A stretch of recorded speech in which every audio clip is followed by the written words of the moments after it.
Salut mes petits bœufs, bienvenue pour une petite vidéo,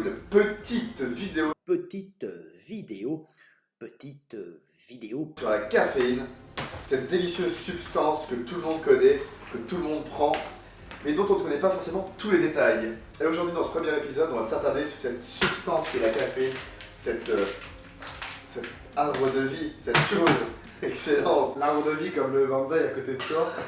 Exactement, aussi vivant que lui. Et c'est parti tout de suite.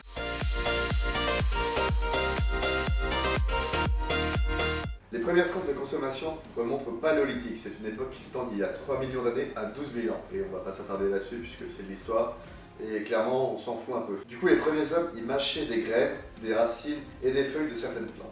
D'après une légende populaire, c'est l'empereur chinois Shenlong qui a découvert qu'en plongeant des feuilles dans de l'eau bouillante, ça donnait une boisson parfumée et caféinée. La première référence littéraire au café a été faite au 9e siècle dans un livre écrit par le médecin perse Al-Razi.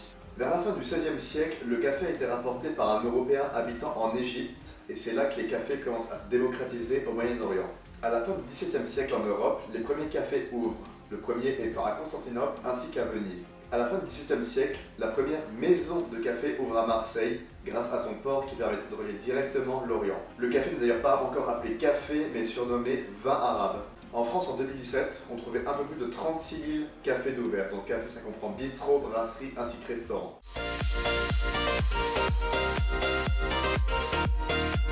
La caféine, cette délicieuse substance, a été isolée pour la première fois par le chimiste allemand Friedrich Ferdinand Runge en 1819 sur la demande de Johann Wolfgang von Goethe. Il la nomma caféine, qui en français devient caféine. Quand il me prend dans ses bras, qu'il me parle tout bas.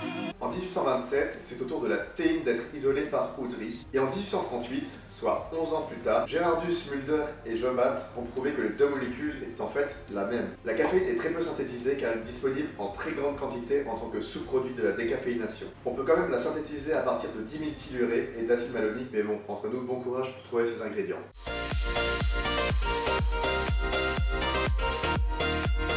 On trouve la caféine dans différentes espèces de plantes qui se servent d'elle comme pesticides naturels. On trouve la caféine dans le café, le thé, mais également dans le cacao en très petite quantité. On en trouve également dans le maté, ainsi que le guarana, d'où les synonymes matéine et guaranine. Au niveau mondial, le grain de café, et donc le grain du caféier, est la première source mondiale. La teneur en caféine dépend du type de grain, mais aussi de la méthode de préparation. Les graines d'un même pied de caféier peuvent avoir des concentrations en caféine différentes. Ainsi, la quantité de caféine varie entre 40 mg pour un expresso et peut aller jusqu'à 100 mg voire plus pour un café allongé. Le thé est une autre source de caféine. On lui prête généralement le fait que l'effet sur l'être humain est beaucoup plus doux et progressif grâce à ces tanins qui retardent l'assimilation de la caféine. Sauf que ça n'a jamais été démontré et en plus, des études ont prouvé que les deux molécules agissaient exactement pareil. C'est ballot.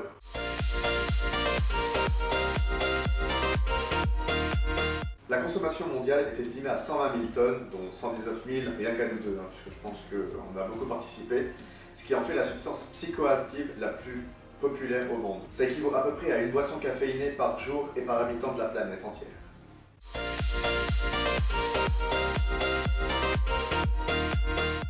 La caféine stimule le système nerveux central au niveau du cerveau, ainsi que le métabolisme, et est utilisée à la fois dans un but récréatif ainsi que médical. Elle permet de réduire la fatigue physique et mentale lorsqu'une somnolence apparaît. Elle est rapidement et intégralement absorbée par le système digestif à la 5e minute après l'absorption. Dans une étude, une dose de 175 mg de caféine est absorbée chez 75% des participants après 15 minutes. Le pic plasmique est atteint au bout d'une heure. Heureusement, la caféine ne peut plus être détectée au bout de 24 heures, que ce soit par analyse de sang ou par les urines. Et heureusement parce qu'on serait dopé en permanence. Pour aller dans un côté plus technique, il faut savoir que la demi-vie de la caféine, donc c'est le temps que met le corps à désintégrer la moitié de la quantité prise de caféine initiale, varie fortement selon les personnes. Ça peut aller de 2 à 12 heures pour un adulte en bonne santé. Et chez les nourrissons, c'est 130 heures. Alors j'espère juste que c'est de la théorie, qu'ils n'ont pas vraiment donné de la caféine à des gosses, parce que ça serait... Oh, ça aurait pu être drôle en fait. Dans le corps, elle traverse facilement la barrière du cerveau et vient bloquer les récepteurs à adénosine en se fixant dessus.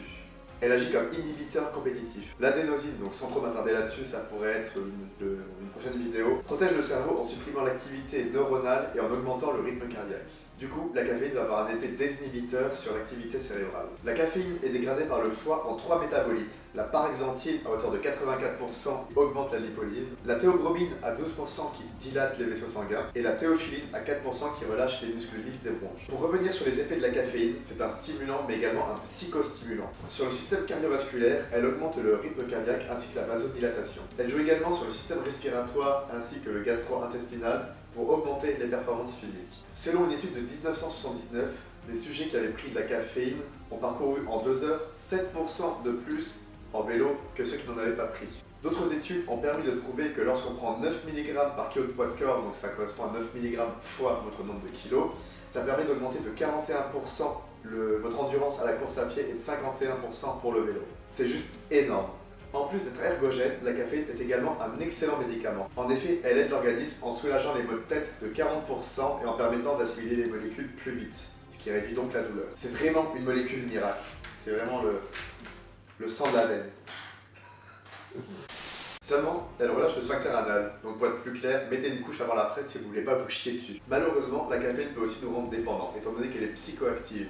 Et du coup, l'arrêt de la prise de caféine peut nous entraîner des symptômes de sevrage, comme la fatigue, les maux de tête et même un état dépressif. L'accoutumance à la caféine apparaît très vite et est complète pour des doses journalières de 750 à 1,2 g. Elle a atteint plusieurs écrivains célèbres comme par exemple Honoré de Balzac.